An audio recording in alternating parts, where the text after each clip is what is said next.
Welcome to Mokena's Front Porch, a Mokena history podcast with Matt Galick and me, Israel Smith. Well, thank you for coming and talking to me tonight. I like the front porch. Thank you. Yeah, this is Mokena's Front Porch. This is awesome. Yeah, thanks for having me. Thanks for coming. As people might know, you were the former Mokena Fire Chief, retired in 2021. Yes. And along with that, a lifetime Mokenian, right? Correct, yeah. So first, I wanted to talk about, we just the other day had the big storm that came through, and in downtown here we had a lot of damage and trees, and my neighbor had a big branch through her windshield, and neighbors with.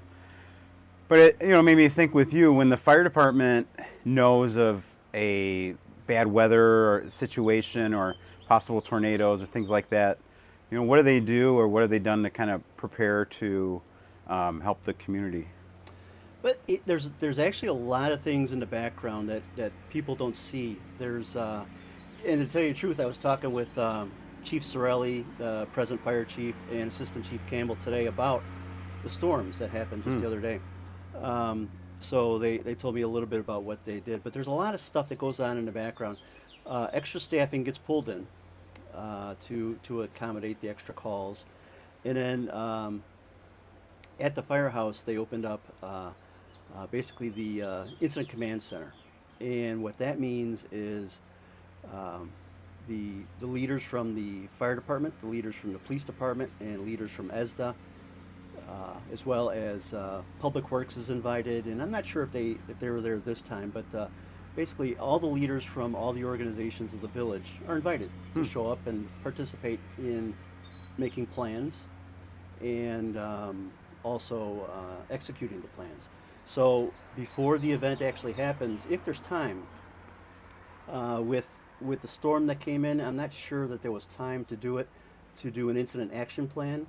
It's quite a detailed plan that outlines everything, the staffing, the apparatus, the mutual aid that's going to come in, the response. If there's time, that's all laid out, like the 4th of July parade. The incident action plan is laid out. That's typically the duties of the chief officers to lay all that out and to organize everything for safety. But if there's no time to create an incident action plan, then what they do is they open up the command center, and the other day was at the firehouse, and I do know for sure that the chief officers from the fire department were there, as well as the police chief was there. So what happens then?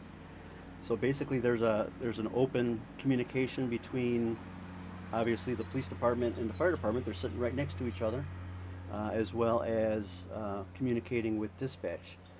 They have the capability obviously to call dispatch and talk to them on the phone. So when things happen, they can choose to maybe delay this call if it's a wires down, as compared to someone's having a heart attack. Because as you can imagine, with a storm that comes through, there's going to be a ton of wires down, tree down, all this kind of stuff. It's important stuff, but if the guys are chasing wires down and trees down, they may be delayed to more life-threatening calls. So they kind of triage those calls and put them in priority, and then dispatch the apparatus accordingly to the most important calls at the time to the least important calls at the time. And at the same time, not risking the lives of the first responders as well.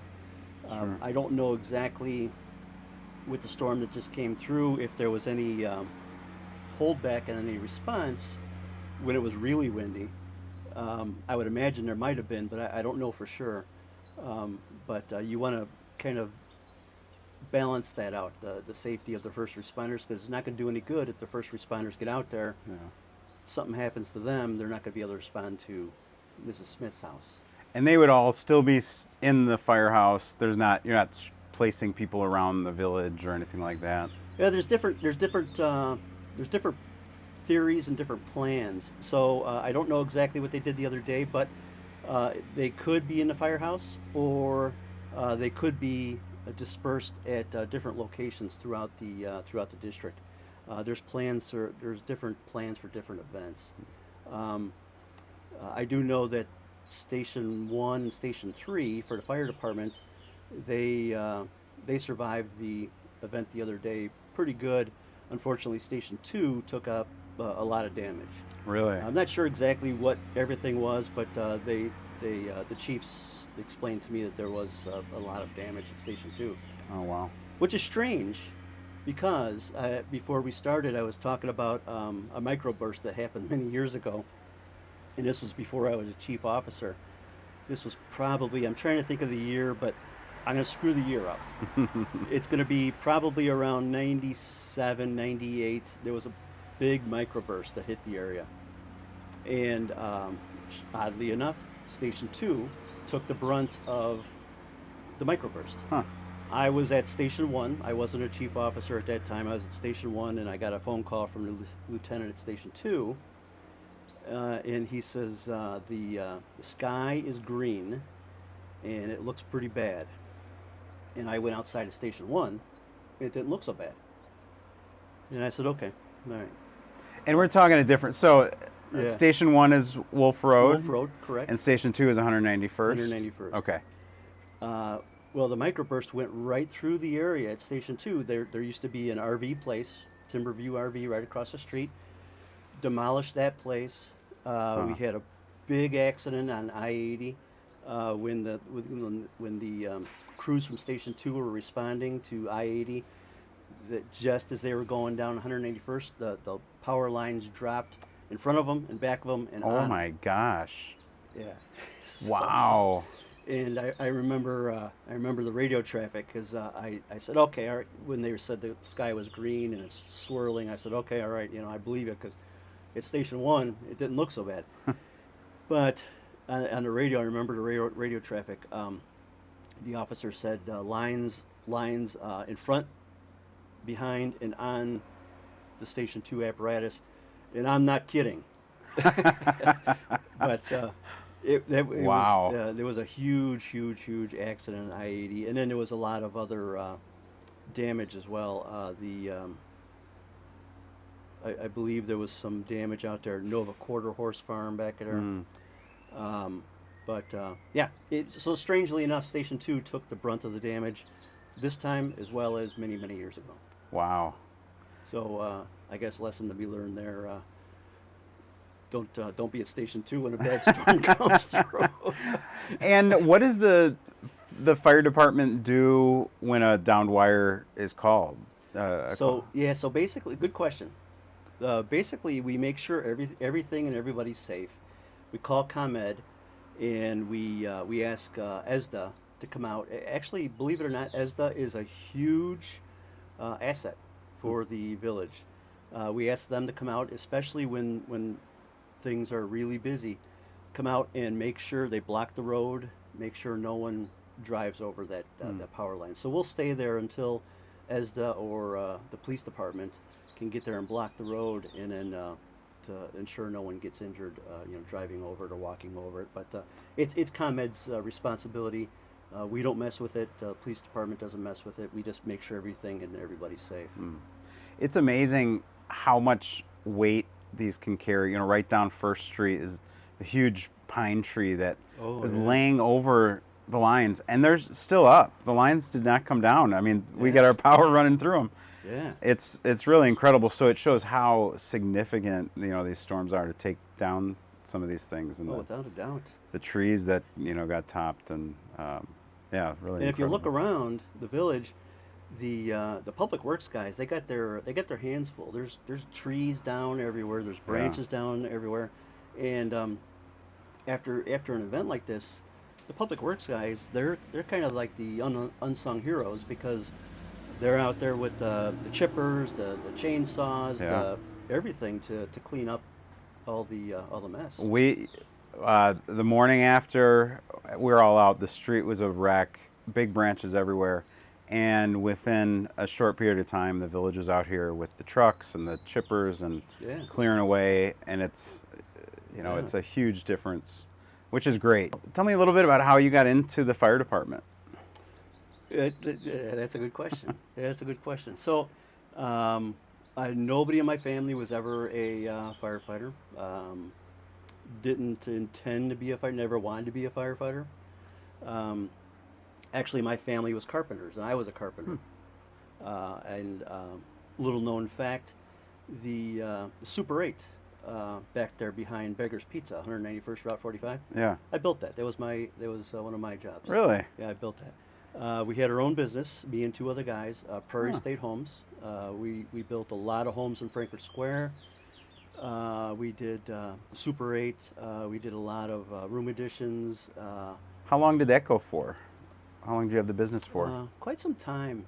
Yeah, it was a lot of fun. It was a lot of fun building a lot of things, but close nearby, and that was the biggest thing that we built nearby. Yeah. The Super 8. So that was a lot of fun. Wow.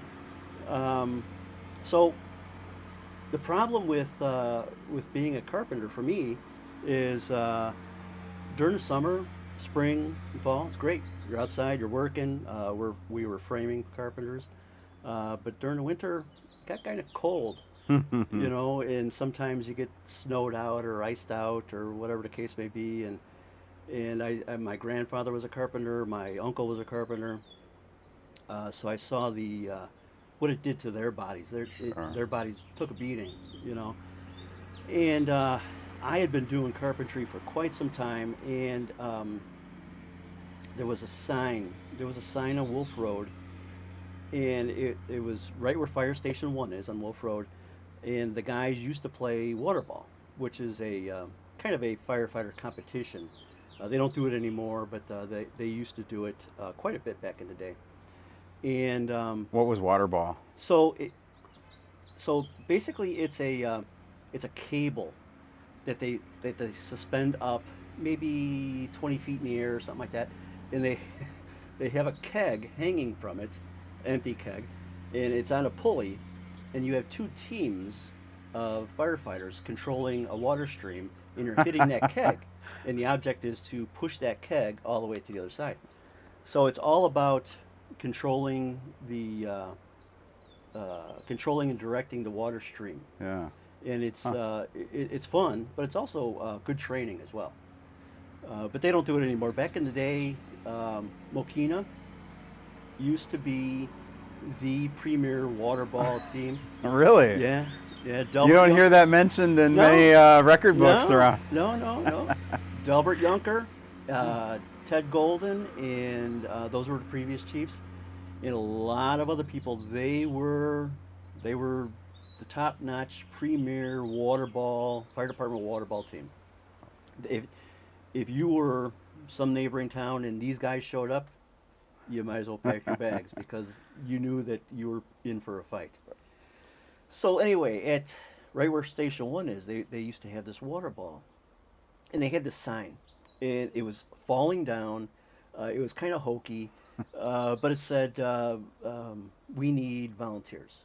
At the time, it was all volunteer. It was 100% volunteer, and my neighbor used to be a volunteer, and this was back in the day when they had blue lights. You know what a blue light is?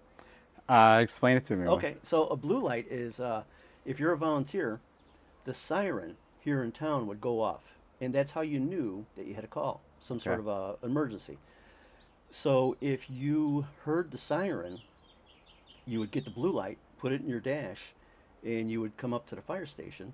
And if people saw a vehicle with a blue light, they would move out of the way, so they would know that was a firefighter. So my neighbor was a volunteer. So anyway, I saw the sign. I'm like, they were stationed out of Front Street here, where the police station is now. Okay. That used to be the fire station, the only fire station. So I went and filled out an application, and went home, told my wife, and I won't tell you exactly what she said, but something along the lines of, "What?" It was a surprise to her? It was a 100% surprise. Yeah, 100% surprise. She figured you're going to be doing construction. My whole life. Yeah. Yeah. And I did too. Because that's what I knew. That's what I did, So I popped in this application, and I told my wife, and she's like, okay. Well. So the next day, Chief Yunker, he called me up, and he's like, you want to be a firefighter? I'm like, yeah, okay, yeah. And he says, well, show up tomorrow night at the Village Photographer. There used to be the Village Photographer. If you're looking at Burcott's, to the right of Burcott's, there used to be what's called the Village Photographer. It's no longer there. But show up tomorrow night, the Village Photographer with a white shirt. We're all gonna be taking pictures. Okay, so I show up, and I don't know anybody. I don't know anybody. So I show up. What year is this? This would be probably 89 or 90. Okay. Somewhere in that area. So I get my picture taken, and Chief Yunker says, "Okay, you're a firefighter." That was it, huh? I'm like, holy cow! Yeah. And so, strangely enough, Chief Sorelli, who's the current fire chief, he joined almost the exact same time I did. Huh. We went through training together, and Mark Sickles. A lot of folks in town. He recently retired. A lot of folks in town knew Mark Sickles. He was the fire prevention officer. Mm-hmm. He was also the person who went to the schools every year and talked to all the children. So all the children knew him. Mm-hmm. All the business owners knew him. He was the face of Mokena Fire. Back then, he was the training officer. So there was a group of maybe 6 of us, 5, 6 of us, whatever. And we were going through the training, and we'd go up. It was 100% volunteer at the time. We'd go up on Saturdays. We'd do the training. And back then, they had it was called Firefighter 1, Firefighter 2, Firefighter 3. Firefighter 1 was the basic level. They no longer have Firefighter 1, so we all took the Firefighter 1 test with our training from Mark Sickles. And not a single one of us passed. Not a single one of us passed. So we all had to do the training over again, do a little extra studying, but then we all passed. As time progressed, I kind of saw that maybe being a firefighter would be kind of neat to do, maybe a career change, and so I started going to classes. I started going to EMT school. Went to paramedic school. And this is all while it's volunteer, Mm-hmm. right? Okay. Yeah, it's volunteer. And what they had was at the time was they had what's called contract paramedics. So if there was a fire call, if there was a car fire or a house fire, all the firefighters from wherever you lived, they would respond to the station, staff the fire apparatus, go out to the fire. If there was Mrs. Smith was having a heart attack, the contract paramedics would respond to Mrs. Smith's house and help Mrs. Smith, and then we, the volunteers, would come up and help out. So it was contract paramedics and 100% volunteer after that. The only full-time people were Chief Yunker and the future Chief Golden. At the time, he was assistant chief or deputy chief. Can't remember exactly what his title was, but those were the only 2 full-time people. And so I saw a possible career change. Went through, like I said, EMT school, paramedic school. Went to all the classes. Then it came time to transition the department from 100% volunteer to full-time. At that time, Chief Yunker had suffered some medical issues, and Chief Golden then took over after Chief Yunker retired, and he transitioned the department from 100% volunteer to full-time. Did you know that was coming? Is that why? I had no idea. So if, say, Mokena didn't do that, would you have found a local department that would be your career, or? Yeah, probably, because I was interested in it. Yeah, okay. Yeah, I was interested in a couple different things. All the training that the fire department did, all the camaraderie with all the firefighters, and going out on the emergency calls, and going to help Mrs. Smith with whatever her issue is. Yeah. Mrs. Smith. It just hit me. I was saying Mrs. Smith. So anyway, and I just enjoyed it, and I've enjoyed volunteering my time to do it. I was continuing as I'm going through paramedic school and all the schooling. I was continuing being a carpenter, and it was a lot of hours and a lot of studying and a lot of schooling. And I remember when my wife was nearing the end of her pregnancy of our youngest son, who's now 30-something years old, I was going through paramedic school, and it happened to be a training night, and I was up at the fire station. So she's starting to go into labor, and she called the fire department and said, it's Howard there.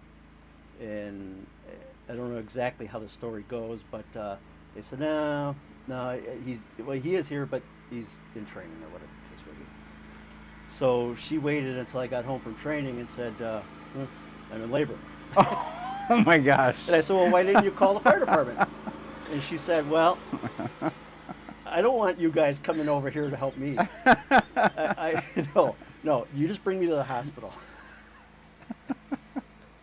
So anyway, brought her to the hospital and everything was fine. But had no idea the fire department was going to go full time. I just enjoyed volunteering my time, going and helping people that needed assistance, and furthering my education. And then.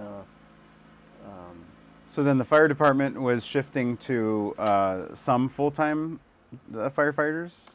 In '95, they went full. It was basically a mixture of full-time and volunteer at the time. Mostly full-time. So if there was a call, the full-timers would go on the call. Volunteers would come up and supplement. Eventually, with the workload that everybody has today, with families and everything else that goes on, it's very difficult to be a volunteer at anything, really. It's very difficult, and the volunteers just kind of fell to the wayside, and then it became 100% full time. And then in 2000, I became the assistant chief with Chief Golden, still the fire chief. And then in 2011, Chief Golden retired and I became the fire chief. So through that time as assistant chief, at some point in time in there, I had the opportunity to go to continue my education. I received my associate's degree from JJC in fire science technology, and then I was able to further my education at SIU, receive a bachelor's degree in fire. Forget exactly what it's called, but fire administration, something along those lines. But I can't exactly remember what it's called. Okay. Without the fire department, really, I wouldn't have an associate's degree. I wouldn't have a bachelor's degree. I owe all my education to the fire department. Wow. So otherwise, I'd still be a carpenter, which is a great job. But I do know that it takes a toll on your body. Sure. Yeah. So now the Front Street firehouse was there. What? Can you give a little timeline on the different firehouses? So 94, 95, we sold what is now the old police station to the village of Mokena.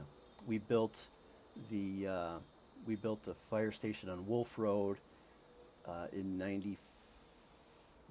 it opened up in 95, and so in 94 95 we sold that old fire station to the village of Mokena.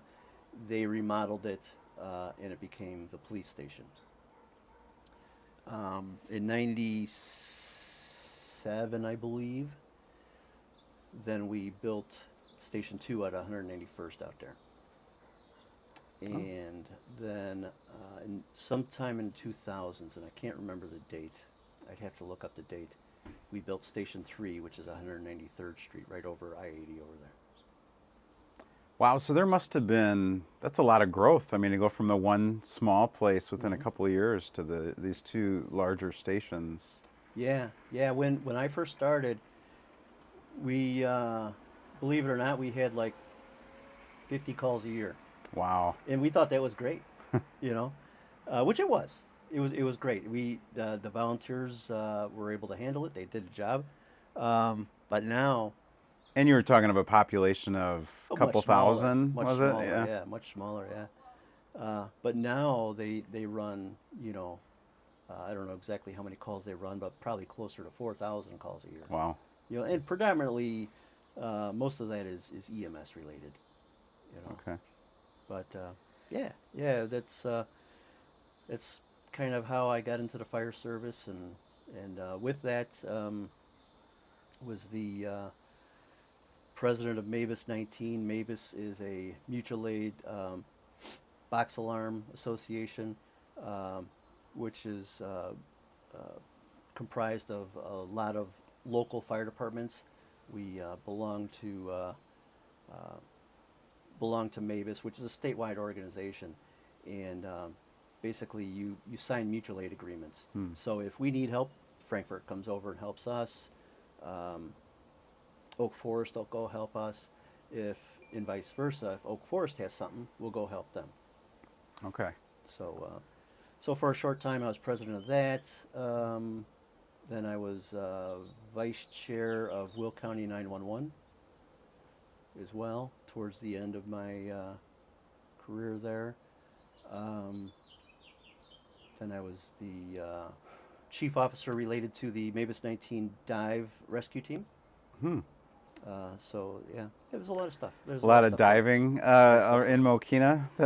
I mean, you think about diving and you think about going to the Caribbean where it's crystal clear blue water. Yeah. You dive around here, you get below the water, it's pitch black. You can't see anything. It's totally different around here. And mostly the dive team gets called out when a car drives into a pond or somebody's missing or something like that. But yeah, it's totally different when you dive into one of these ponds around here. You cannot see anything. Wow. Nothing. Yeah, that changes. You can't see the hand in front of your face. So what are they dealing? I mean, how are they? It's all by feel. It's all by feel. Yeah. That's incredible. Yeah. So as I said, you grew up in Mokena. You've been here your whole life. Yeah. Talk a little bit about that. Yeah. So it was interesting. It's a lot different than what it is now.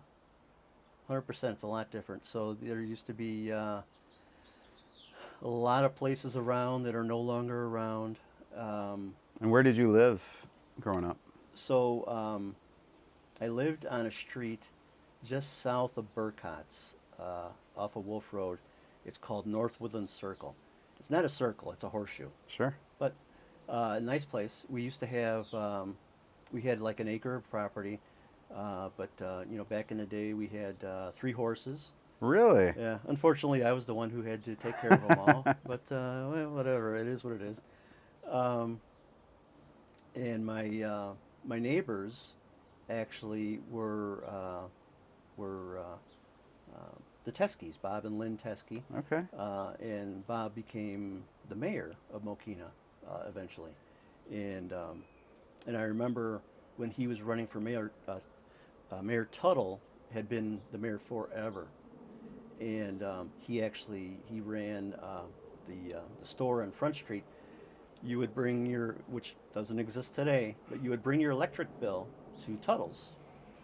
And you in exchange for bringing your electric bill there, you can get like light bulbs.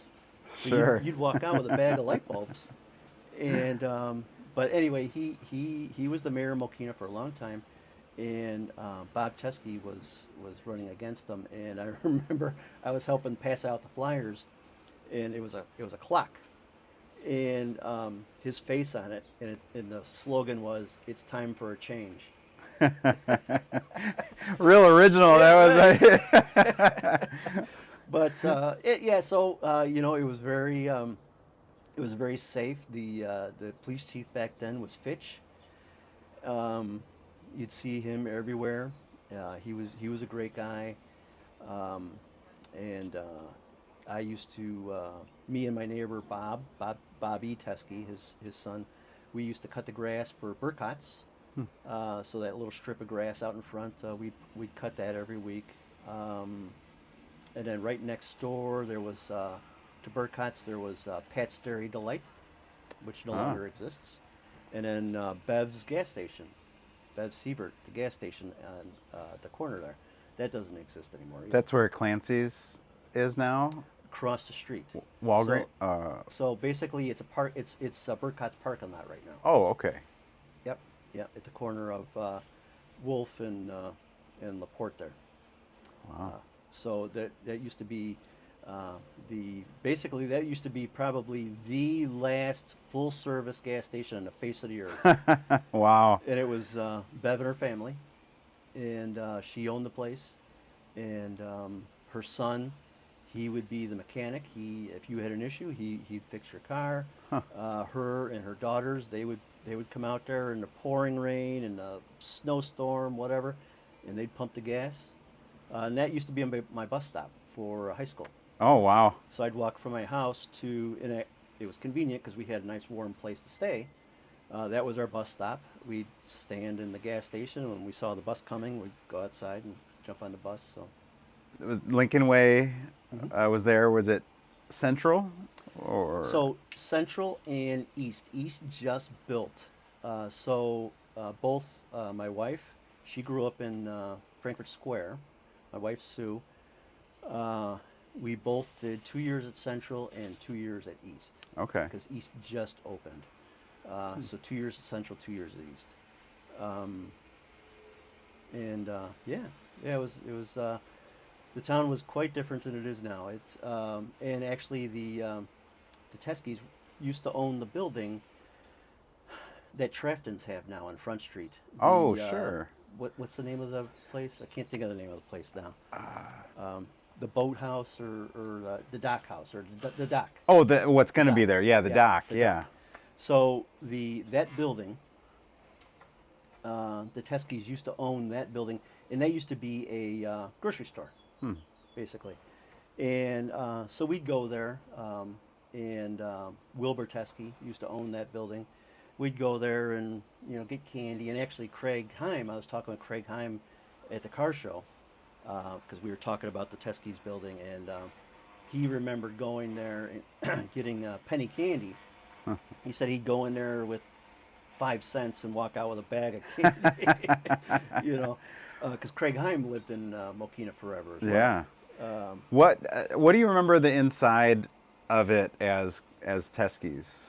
Like the first floor. The first floor was all a grocery store. Not like a grocery store like we know today, like Burkott's or Jewel's.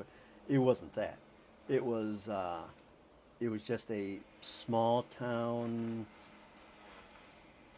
grocery store. It had a little bit of this and a little bit of that and a little bit of this, and they knew everybody that walked in the door, and if they didn't know you, then they'd ask who you were. And if you needed, was that pretty much enough for you? You get everything you need there, or was there another place that people would kind of have to go? No, there was another place to go. That just happened to be, something in downtown. There was another place to go. Burkott's was there. Okay. But that just happened to be another place to go. Yeah. Stuff. But What else about downtown? What do you remember about downtown? I remember walking up and, believe it or not, I would remember walking up and down the railroad tracks and picking up all the spikes and everything, because actually when we had our firecracker dance the other day, the Lions Club had the firecracker dance. The machines were there replacing the railroad ties. Well, back in the day, they would do that. but they would take the railroad ties, but all the old spikes and everything, they'd just leave them. So all the kids back in the day, they'd walk up and down the railroad tracks, Sure. collecting all the spikes and everything. We thought it was neat back then, Yeah. you know. I mean, the train as a kid, and especially running through downtown, had to be a fascination. I mean, yeah. right? And the Yeah, tracks and all that. yeah. No, it was pretty neat. Yeah, I never really rode it anywhere when I was a kid. But yeah, it was pretty neat to watch the train come by. And I remember Chuck Manhart, and I think I asked you if you knew Chuck Manhart, and you didn't know Chuck Manhart, right? No. Chuck and Juanita Manhart, they were a staple of Mokena as well. And I remember him telling the story that they would take the train from Mokena to Joliet. And it was an old coal train, and by the time you got to Joliet, all your clothes were full of soot Yeah. and everything else. So I never experienced that. That was before my time. But I remember him telling the story about I that. can imagine, because when that rocket goes by, we stood on the side, and you get pelted with. We were picking chunks of black stuff out of our hair. Yeah. So I can imagine what that was like when those are puffing through every day. Yeah. Everything would have just been dirty and. Oh, yeah. Yeah, and you heard, no matter where you were in Mokena, the train was much louder than it is now. You always heard the train. You always heard Well, and that was something. It wasn't terribly long ago, right? They got rid of put the made barriers quiet in zones and quiet. stuff like that. Yeah. Yeah. Yeah, that's a Yeah. that's a huge benefit, because I can't imagine hearing that train at all hours of the night going through. Or, yeah, wow.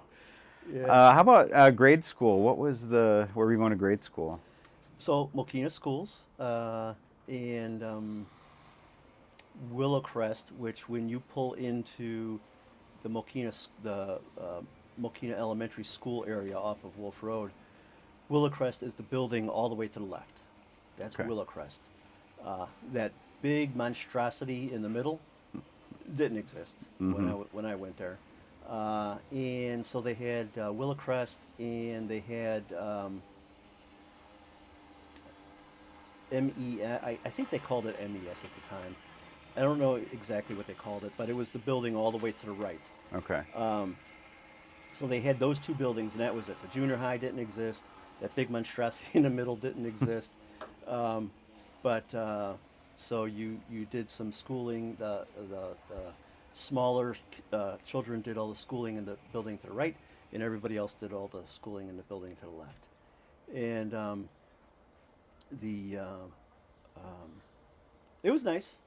I learned about government in Mr. Quinn's class. Mr. Quinn, Oh, yeah. he taught everybody had to go to his class. He was in 8th grade or 7th grade, whatever it was. He was the teacher to talk about the United States government and Constitution and things like that. Everybody went through his class, and he wound up, after he was done being a teacher, wound up being a mayor for the village of Mokena as well. Okay.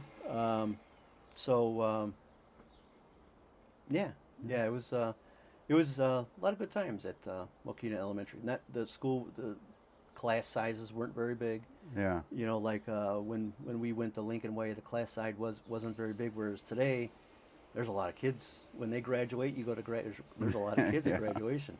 It wasn't so big when we went to graduation. Yeah. But, I guess it's all in perspective. Sure. And talking about the school, one of the things we talked before about was a little bit was the playscape. Yeah. And so tell me a little bit first about what you remember, about that community event, and then kind of share too what the fire department's role was in that. It was a pretty neat event. It was 100% a community event. You had the Lions Club there. You had the fire department there. Any organization that had anything to do with the village was there, in some shape or form. They had a shift, or they had a specific duty to do, or whatever. The school came up with this idea to create the playscape, as you know, and they hired a company to do it. And the company, they had the plan to do it, they had the know-how to do it, and they had a few people on site to say, okay, we're going to do this, we're going to do this, we're going to do this. But the community was really the workhorse to do it. And as far as the fire department's concerned, we volunteered our time to go there. There was quite a few of us, and I'm trying to think of when the heck that was. I'm thinking it was maybe about 98, 97, 98, 99, somewhere in that time frame. 97. 97? Yep. Okay. So 97. And we got, we were assigned the job to, if you look at the playscape today, in basically all the corners, there are telephone posts. And our job was to carry the telephone posts, and the holes were all dug. We had to avoid falling in the holes, and put these telephone posts in the holes, stand them up, and then somebody came along with a tractor and filled the holes, and they leveled it up and all that. But our job was somebody cut them to length. We didn't have to measure anything. We didn't have to figure anything out. Someone said, this pole right here is going into hole number 8 over there. Wow. And so depending on how big or small the telephone pole was, that dictated how many people were on the pole. So we were basically the mules to move these Yeah. telephone poles. It was a lot of work, but it was a lot of fun. How many days was that? One day You know, for us, you mean? for your pole? Yeah, doing the. I think it was a couple days, but I can't. You know what? I can't really remember. Probably felt like a lot I'm longer. sure. I'm sure it felt like forever. Yeah. But I'm thinking maybe it was like a weekend, but I really can't rightly remember. But that was our job. We were the mules to move the telephone poles or anything else that seemed to be heavy. Yeah. Uh, What else? Anything else you remember? You remember I know there was they did a grand opening at the end of it, and all the kids came on. I don't know if you were around for that or any other parts of it. Yeah. We went to the grand opening and things like that, and it was fabulous. The biggest thing was really it 100% it was a community event. So the organizers of the playscape did a wonderful job of getting community buy-in, getting community participation, and obviously now it's lived its life cycle and it needs to move on to something else. But at that time, the organizers really did they did a fabulous job of getting the community to be involved with that thing. Yeah. It was really nice. Yeah. That's cool that the fire department played. I mean, that's a pretty significant role. Yeah, I mean it was a lot of work. It was a lot of work. Yeah. Yeah. And we had a lot of good participation too from the members to go out there and do it. I don't know exactly how many people were out there, but we had a lot, and it was pretty good. It's hugely impressive. I've gotten a bunch of the pictures as I'm putting together, an episode about it. And, as you explained, the beehive of just activity, but as organized as, somebody said it was the most organized thing they'd ever seen, It was. one of the workers from Leathers. Yeah. And really impressive. And, I've said it a number of times, but I don't think anybody could point to a more community event, where people came together in town. No, I don't think so. That was something that I don't think will ever be repeated. Yeah. Not that people don't want to do it today, but just once again, people are strapped for time. There's a lot of time that needs to be dedicated to that, and with everybody's busy schedules with work and families and other organizations that they may volunteer for, people run short of time. And yeah. And liability has also become more of an issue than it was. That's true. So I've got to know you through the Lions Club, and so talk a little bit about what brought you to the Lions Club and why you've been a part of it. You're a past president now and still very active. Yeah. So I've seen the Lions Club in the village forever, and seen the firecracker dance forever. Uh, and kind of the same thing with the fire department. Never really planned on being a lion. Never really thought about it. And then one day, one of my friends, Bob Hennessy from the fire department, he asked me. He says, "Hey, you ever think about becoming a Lions Club member?" And I said, "Actually, no, I haven't." um, and and he says, "Well, think about it." I said, "Okay, I will." So I thought about it, and another surprise for my wife. I said, "Hey, guess what? I'm going to join the Lions Club." She said, "What?" "Yeah, I'm going to join the Lions Club." "Oh, okay. All right, yeah." So, so I got back with Bob, and I said, yeah, I thought about it, and I'm going to join. It's a good organization. I like what the Lions Club does, and I'm going to join. So I did, and I like everything that Lions Club does. 100% of their money goes back to the community that they raise. The leadership is always pointing the organization in a good, positive direction. All the members that are there are really focused on helping the community, and that's what I like. Yeah. I really like that. So I agree. It's a yeah. great organization. So yeah, much like you, I was the director, the vice president, and president, and past president. Now I'm just a member.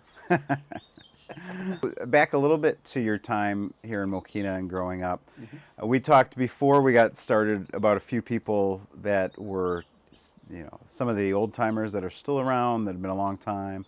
But who are some of the people that you think of that were influential or important people in town that you knew, or people that you maybe looked up to over the years?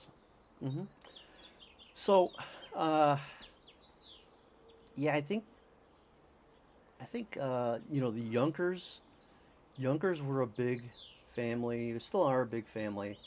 Um, but Yunker, they used to have. If you look at the fire station on Wolf Road, to the left of it, there used to be a plumbing shop, and Delbert Yunker and his dad used to work in that plumbing shop. And when Delbert Yunker was working on pipes, uh, he he really didn't need wrenches. he would just he would just tighten it. Same thing in the fire department. He would just tighten it down, and it never leaked. Wow. But anyway, Yunker's a big family. You hear that name everywhere in the village. Haas is a big family. And we were talking about Bill Haas earlier before we started.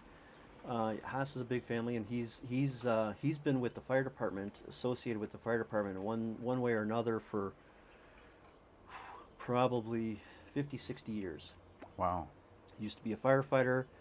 Is he a trustee now, He's right? the president of the board. Okay. Yep. And so Haas is a big family that was in the community, involved with the community, and like I talked about earlier, the Tuttles, they were a big family in the community. For me, my neighbors, the Teskes, they were very influential on me. Are they still around at all in the area? Billy Teskey is in the area. Yeah, that's one of the sons. He's younger than I am. He's one of the sons. He's in the area. The Bob and Lynn Teskey, they had passed away. Bobby Teskey, that's the son. He's he's 1 year older than me, I think. He passed away. And then Barb Teskey, she lives somewhere else now, and I don't know where she lives.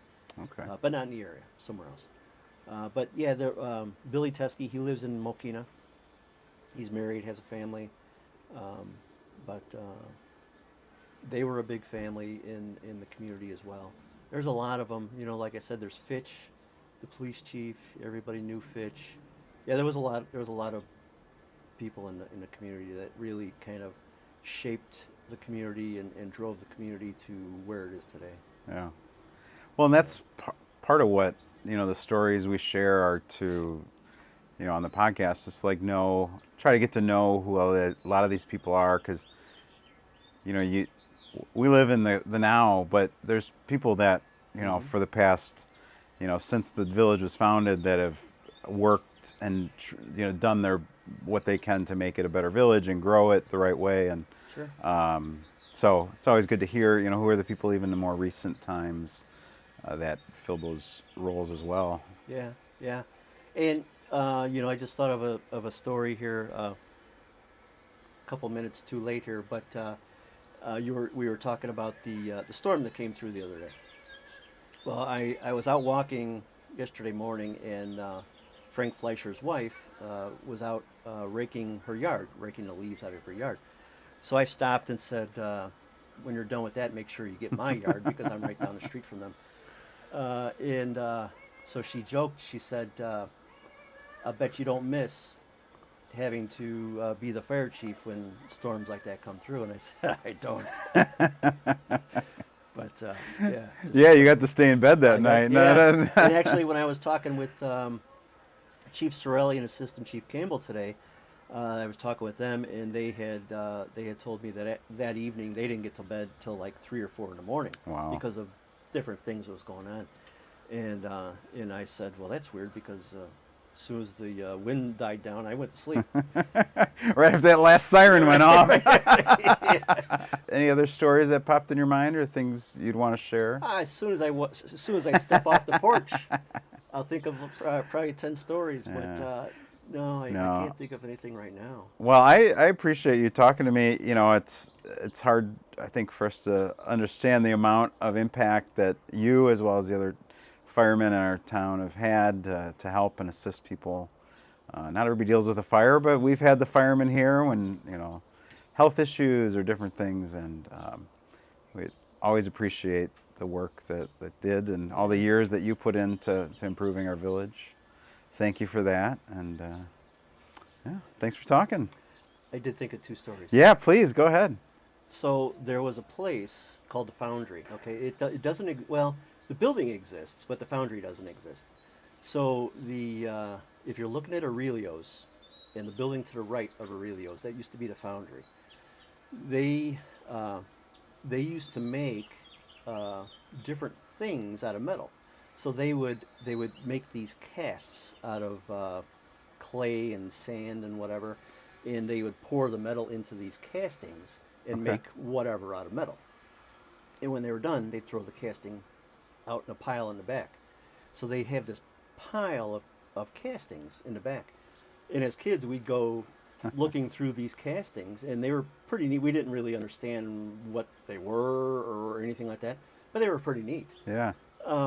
So we'd take these castings, because they were just throwing them away. We'd take these castings and kind of, figure out what to do with them. But the Foundry, that was kind of a neat place, because they would make these metal things, in these castings like you would see on TV. Huh.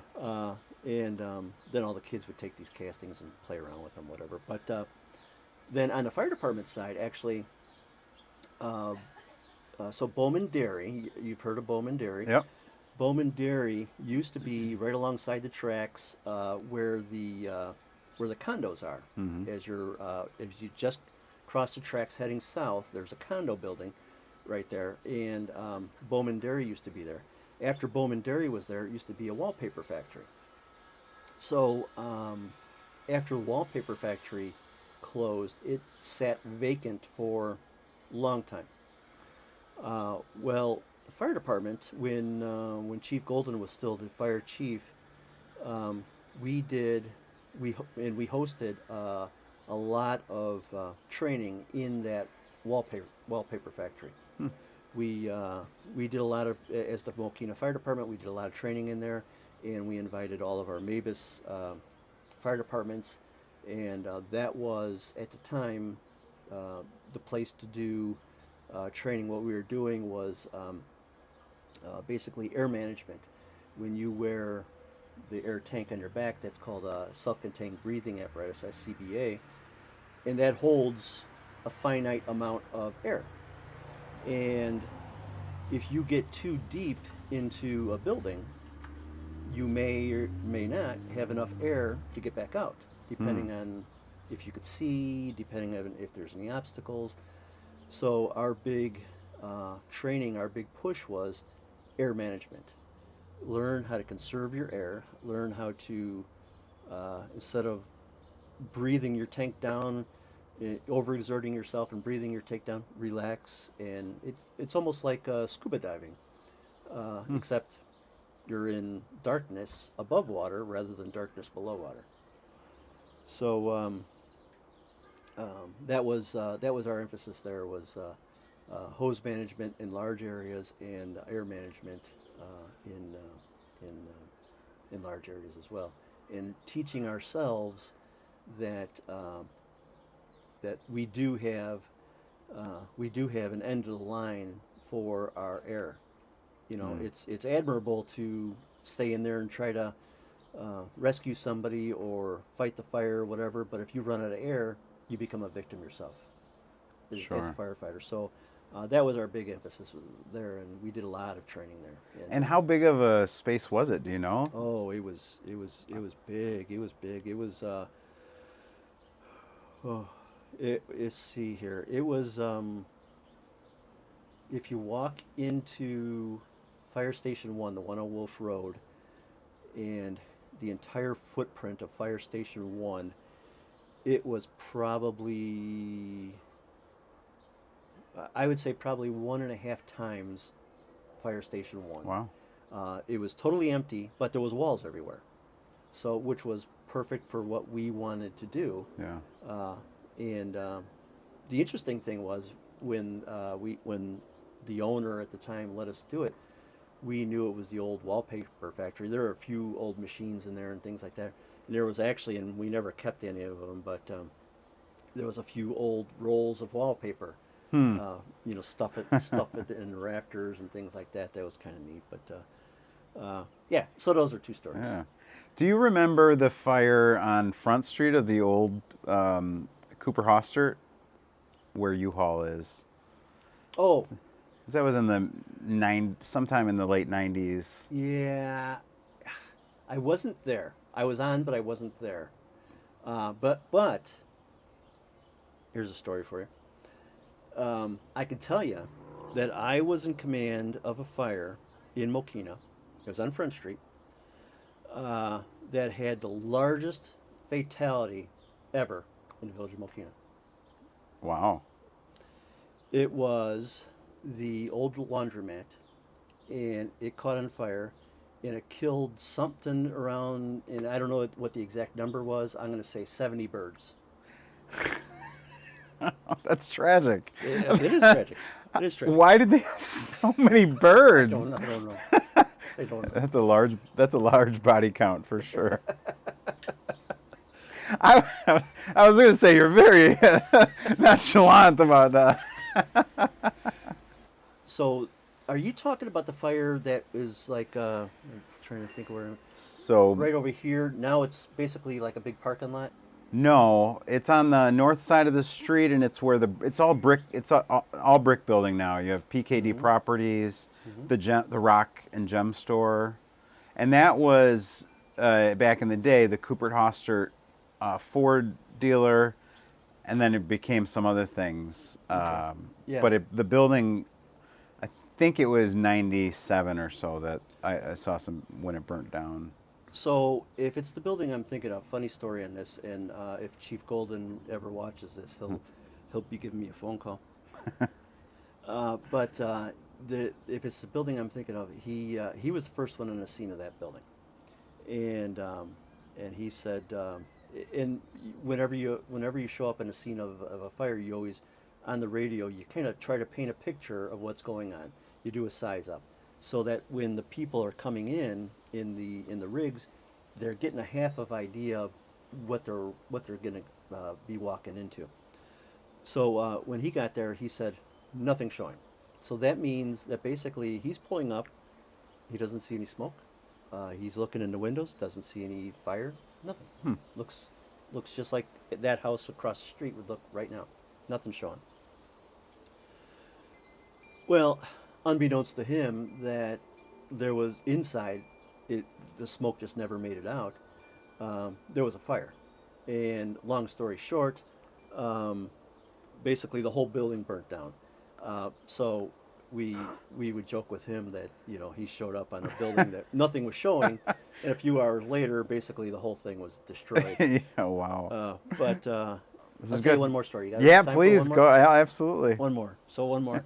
Just popped into my head here. So right down the street from the village hall. So you just go down there. You pass the village hall, and there would be 3rd Street, I believe. There's a little house. And as you're coming towards the village hall on 3rd Street, it's on the left, on the north side. Little house, and there was a older lady inside the house. House caught on fire. So, and I think it was in the kitchen area. But anyway, the lady was one of our firefighters at the time, Jerry Johnson. He was one of our firefighters. His wife, she was a dispatcher. And she was actually very instrumental with telling the lady what to do and pinpointing that, yeah, this lady's in the house. The lady, we were able to get her out. We rescued her. But it's a very small house. And I was on the line. I went in the front door. And the other crew went in the side door. Now, you can't see anything. This is just like going underneath water. You can't see the hand in front of your face. So we're in there, and we're trying to find the fire, and we're yelling back and forth. I'm yelling to the crew that came in the side door. They're yelling at me, communicating. This way, I'm over here, blah, blah, blah. Can't see each other, can't see nothing. So as the fire got better, we started putting the fire out. As the fire got better and the smoke started clearing, we found out that basically we were right next to each other. Right next to each other. Amazing. But that house, we had an open house. The owners let us, and the insurance company let us use that house as a public educational opportunity to show people, because we always talk about close the doors in bedrooms to stop the fire. And otherwise, if you leave it open, the smoke will go in there. So that house was perfect for our educational opportunity because there were doors that were closed. And when you open up that door, the room was pristine. Wow. But in areas where the doors were open, it was 100% smoke damage, 100% fire damage, everything. So you were able to see from where the fire originated, where it originated, how it went up the wall, how it went across the ceiling, how it banked back down, how it went into the other rooms. So that house was actually, for us, very, very instrumental for public educational purposes. And like I said, the owners and the insurance companies let us use that. And Mark Sickles, our fire inspector and public education officer, he was the one who was kind of heading that up. And I believe Chief Golden was chief at the time as well. Yeah, he was, 100% he was. And we were all rotating through there and bringing tours through there and explaining what was going on. I remember Mark Sickle saying that at one of the pancake breakfasts about shutting your doors. And, I always thought, I want my doors open so you could hear like somebody comes, something like that. Mm-hmm. Never even thinking, and we've changed, the way we do it. So that stuff is important. Now I tell you, if you had the opportunity to see that house, you would be like, holy cow, because you'd be standing here, and the door would be shut, and all this is destroyed, just destroyed from smoke and fire and everything else. Open the door, this bedroom, perfectly intact. Wow. Yeah. Wow. That's amazing. So I think that's all my stories. You sure? We can hold it for one more. No, that was great. All right. Well, thank you very much. Appreciate it.